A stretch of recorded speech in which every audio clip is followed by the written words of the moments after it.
Hello everyone and welcome to this next video about Chinese character phonetic series and etymology. In this video I'm going to talk about the she character phonetic series, which is this character over here, which means dried meat. Dried meat. And if you'd like to know more about what phonetic series are and what phono-semantic compound characters are, these characters over here, you can go ahead and watch the first couple of videos in this series. I talk about it in much more detail than I will over here. So I will just go ahead and explain what the title phonetic element means and what its etymology is. So like I said, it means dried meat, and sort of when you look at the character today, there's not much that would tell you that it actually means dried meat. It is, by the way, not a very frequent character. That's actually, I don't even remember seeing it written anywhere or used anywhere.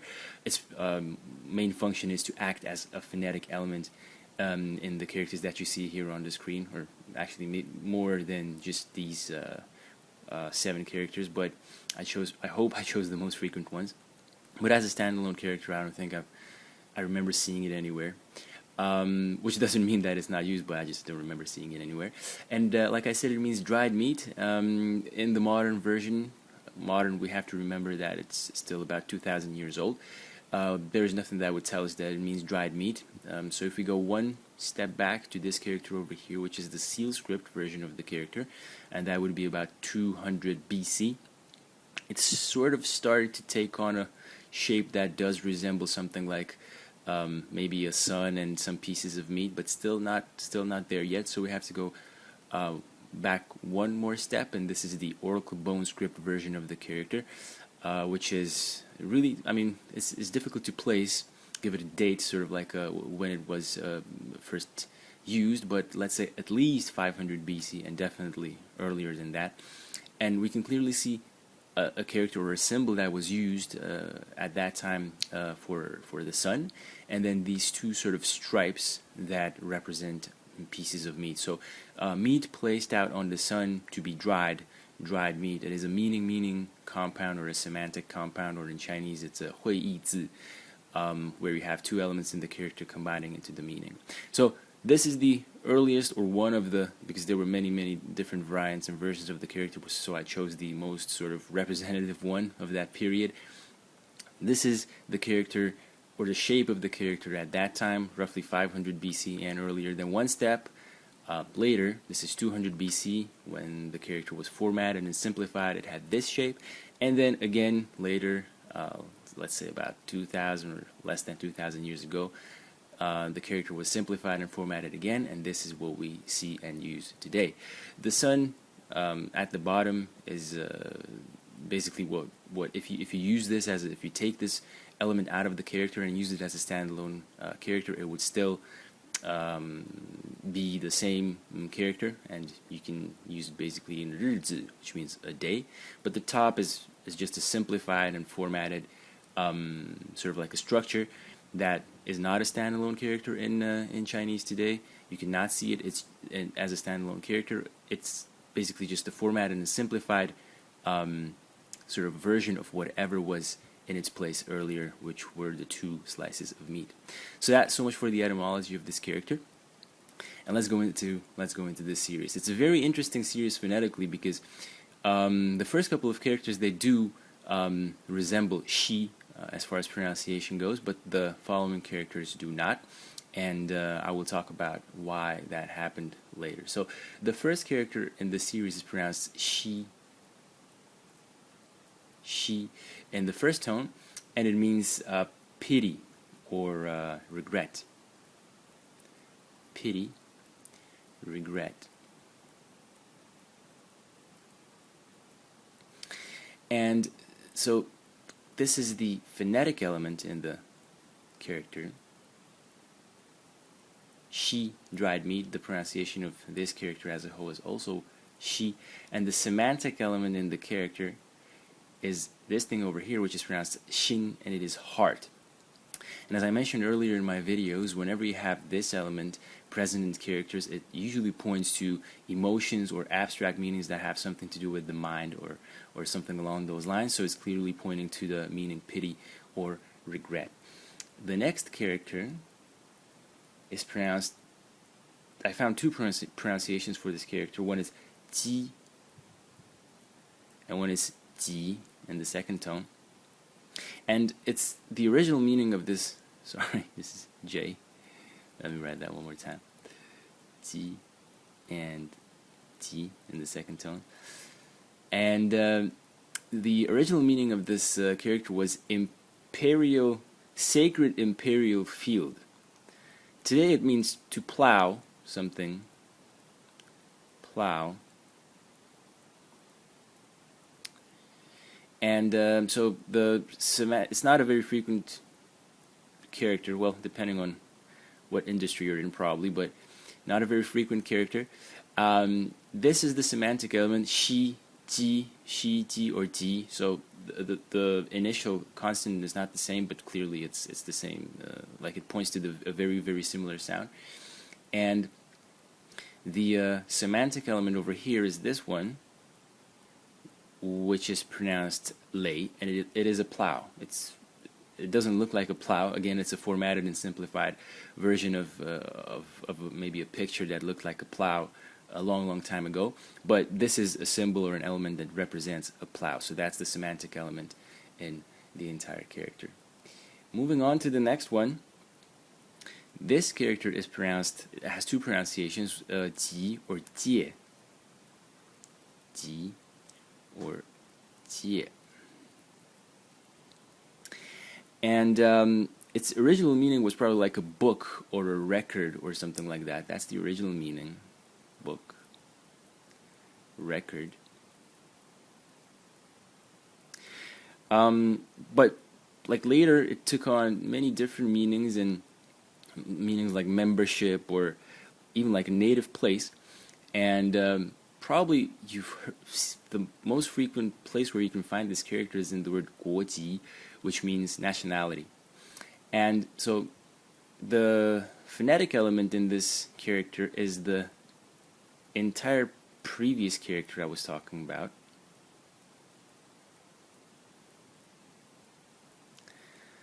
And so this one, ji or ji, and this one is also pronounced ji.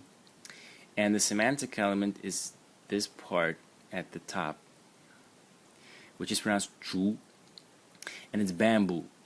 And bamboo, as you know, books in ancient China, they were written on these bamboo slips or bamboo stripes.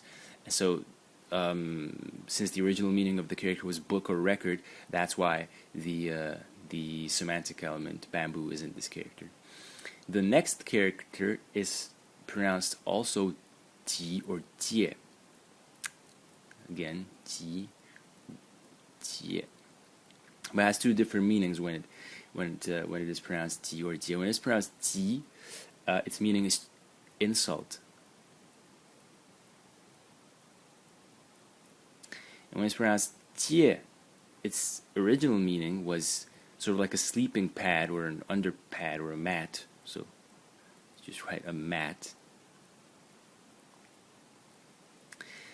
And a much more frequent meaning, which is to make, it's difficult to translate as a standalone morpheme, I guess, but something like to make use of or take advantage of, make use of. Use of. And you can find this character, for instance, in expressions or words like, for instance, 借口. 借口is an excuse, basically. Or you can say 借此机会, which means to take this opportunity or to make use of this opportunity. Or 借机, the same thing, or just shorter. So 借此机会 and 借机 is the same thing. So make use of this opportunity. The phonetic element, again, this whole character over here.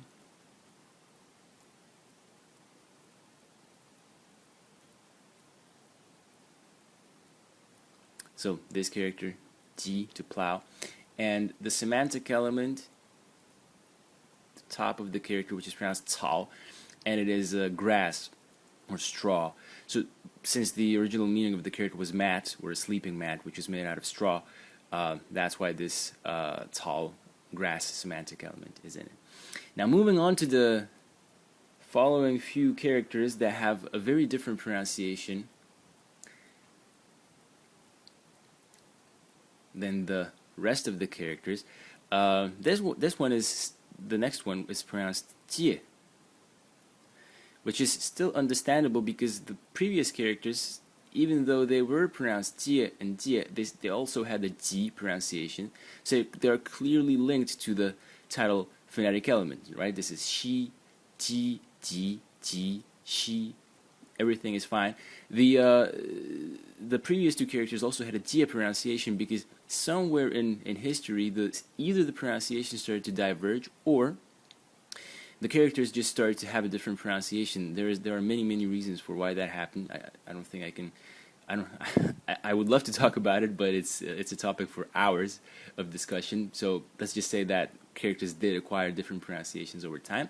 And in this case, this character, which means, by the way, borrow, to borrow something. And excuse my terrible handwriting. I'm really trying my best, but this pad that I'm using is not helping. And so in this character, we see that it has a pronunciation jie, but it doesn't have the pronunciation ji because that one was lost, and only the jie pronunciation was sort of preserved in modern Mandarin. Which is not to say that the pronunciation ji, or what would lead to the ji pronunciation in other Chinese languages, does not exist today. Maybe in Taiwanese or in Cantonese or other Chinese dialects, you still have this ji pronunciation, or whatever would sort of evolve into the ji pronunciation in that language for this character would exist, or in that language. So the the phonetic element in this character is our title phonetic element, shi, this one, and the semantic element is ren, a person, right? To borrow, ren, person, pointing to that meaning.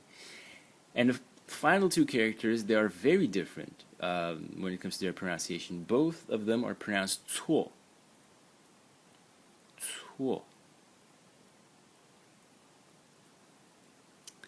And now you might wonder where this pronunciation comes from, since all of these characters somehow point to the pronunciation shi, even though we've seen that the last one is pronounced jie and has, like, it doesn't have any pronunciation left that would be pointing to shi. But we see other two characters that are pronounced jie that have a pronunciation ji in them, so we can assume that this one also had a pronunciation ji, but that is now lost.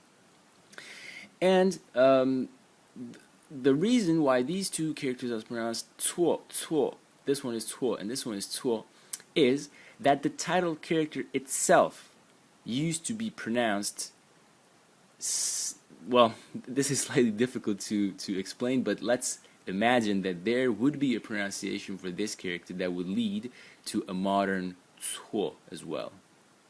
That is now lost. So it doesn't exist anymore. The pronunciation cuo for this character doesn't exist anymore. It was lost somewhere in history, but there was a pronunciation that would lead to cuo. And how do we know that? Because if we look at a really old, well, really, it's very relative when it comes to Chinese characters, but old pronunciation dictionaries or rhyme dictionaries or just etymological dictionaries of Chinese characters, we can see that this character had a pronunciation that will lead to the modern cuo, and that basically that these two characters are pronounced cuo today.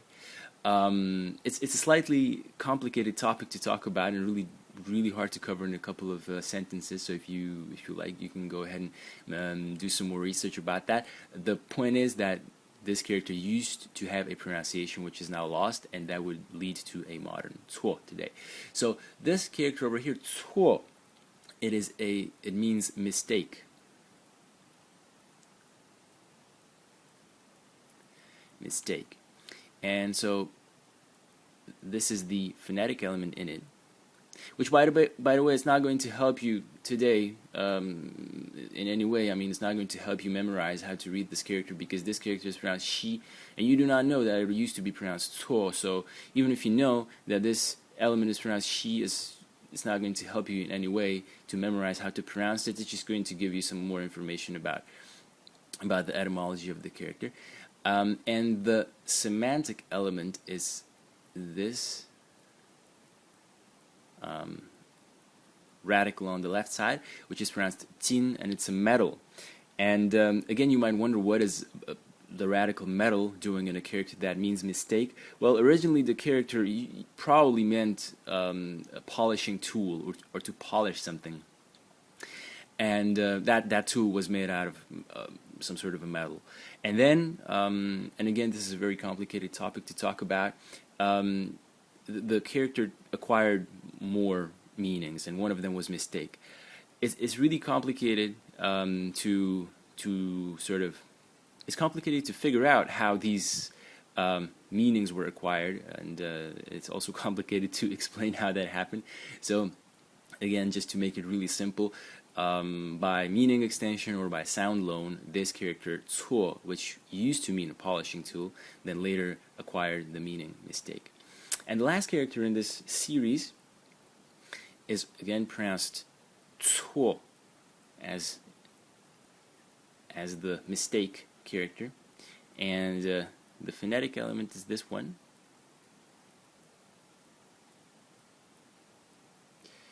And the semantic element is this character over here, which is pronounced 手, and it means hand. And the original meaning of the character, and actually one of the meanings of the character today as well, it meant to place or to install. Place or install. And so that's why we have the 手, hand element in it. And a more sort of frequent place where you can find this character is in the word 措施, which is sort of like a measure, a step to take.